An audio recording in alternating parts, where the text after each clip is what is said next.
This tiny island off the coast of Australia is one of the richest countries in the world. Most people have never heard of Tuvalu, but it's one of the world's smallest nations with only around 12,000 people. But because of this, its country code internet domain TV brings in big money.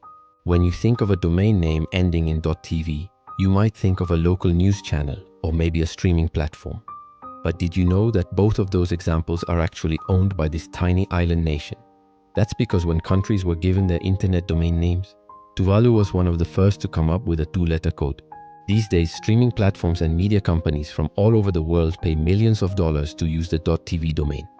For example, Netflix pays $25 million a year for the rights to use it.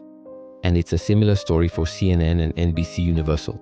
This revenue makes up a huge portion of Tuvalu's economy, which is why it's one of the richest countries in the world.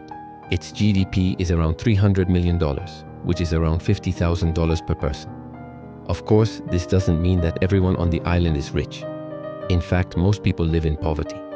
But it does mean that the country as a whole has a lot of money. Sadly though, Tuvalu is in danger.